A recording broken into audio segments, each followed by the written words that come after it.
Hi friends, welcome to via vlogs. ఈరోజు నేను మీకు చూపించబోయే రెసిపీ పొన్నగంటి ఆకు పెసరపప్పు వేపుడు అండి. ఇక్కడ పొన్నగంటి ఆకు అనేది మన కంటి చూపుని మనకి పెంచడమే కాకుండా ఇంకా జుట్టు చర్మాన్ని ఎంతో హెల్తీగా ఉంచే దాంట్లో ఈ ఆకుకూర మనకి చాలా యూజ్ అవుతుందండి. సో ఇది పొన్నగంటి ఆకు అంటే ఇలా ఉంటుంది. సో చూడండి, ఇలా పొన్నగంటి ఆకుని అంతా కూడా మనం ఆకంతా తీసుకొని ఇలా వాటర్లో 2 టైమ్స్ మనం బాగా వాష్ చేసుకుందామండి. 2 టైమ్స్ వాష్ చేసుకున్న తర్వాత నేనైతే ఆకు ఇలాగే వేస్తున్నా. మీరు కట్ చేసుకోవాలనుకుంటే కట్ చేసుకోవచ్చండి, కానీ అంత అవసరమేం లేదు, ఎందుకంటే బాగా మగ్గిపోతుంది. ఇప్పుడు ఒక ప్యాన్లో కొద్దిగా మినపప్పు, ఆవాలు, జీలకర్ర, ఇంకా ఎండుమిర్చి, కరివేపాకు ఇవన్నీ వేసుకొని బాగా తాలింపు అయితే పెట్టుకుందామండి. సో ఇలా తాలింపు కొద్దిగా గోల్డెన్ బ్రౌన్ కలర్ వచ్చిన తర్వాత ఇప్పుడు ఆనియన్స్, పచ్చిమిర్చి కూడా యాడ్ చేసుకుందాం. ఇవి లైట్ గోల్డెన్ బ్రౌన్ కలర్ వచ్చేంత వరకు కూడా మనం వీటిని ఫ్రై చేసుకుందామండి. ఇక్కడ ఆనియన్స్ అనేది కొద్దిగా ఎక్కువనే తీసుకున్నా, ఎందుకంటే మనకి టేస్ట్ అయితే బాగుంటుంది. సో ఇక్కడ ఆనియన్స్ తొందరగా మనకి గోల్డెన్ బ్రౌన్ కలర్ రావాలంటే కొద్దిగా ఒక చిటికెడు సాల్ట్ యాడ్ చేసుకున్నానండి.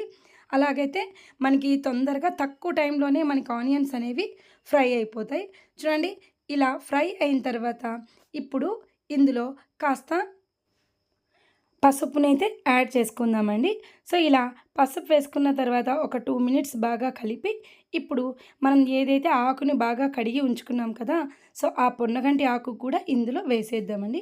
ఇక్కడ ఎటువంటి వాటర్ కానీ మనం యాడ్ చేయాల్సిన అవసరం లేదండి, ఎందుకంటే ఈ వాటరు మనకి ఎక్కువ వేసినామనుకోండి కర్రీలాగా అయిపోతుంది. సో వేపుడులాగా చేసుకుంటున్నాం కాబట్టి ఇలా ఆకును కూడా ఇందులో వేసి 2 మినిట్స్ ఈ తాలింపు ఆకు అంతా కూడా ఇలా మిక్స్ చేసుకుందాం.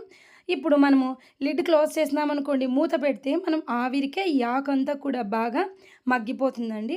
సో మనం అడుగంటుకోకుండా ఇలా 5 మినిట్స్ పాటు అప్పుడప్పుడు కలుపుతూ మూత మూస్తున్నామంటే మనకి 5 to 10 మినిట్స్ లోపల ఆకంతా కూడా చాలా మెత్తగా మగ్గిపోతుందండి. చూడండి ఎంత సాఫ్ట్గా మనకి ఆకంతా కూడా మగ్గిపోయింది కదా. ఇప్పుడు మనము సాల్ట్ అండ్ కారం అనేది అడ్జస్ట్ చేసి వేసుకుందామండి. సో ఇక్కడ తగినంత సాల్ట్ ఇంతకుముందు ఆల్రెడీ మనం మిక్స్ చేసాం కాబట్టి ఇక్కడ కొద్దిగా యాడ్ చేసుకున్నా మనకి సరిపోతుందండి. నెక్స్ట్ మన స్పైస్ తగ్గట్టు కారం అయితే వేసుకుంటున్నాను.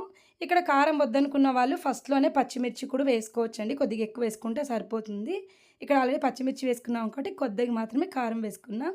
అలాగే పెసరపప్పుని కాస్త పలుకుగా ఉడికించిన 1 కప్పు పెసరపప్పు కూడా ఇందులో వేసుకుంటున్నానండి. సో ఇప్పుడు ఈ పెసరపప్పు ఆకు అంతా కూడా బాగా కలిసే వరకు కూడా ఇంకొక 2 మినిట్స్ పాటు మనం బాగా కలుపుకుందాం.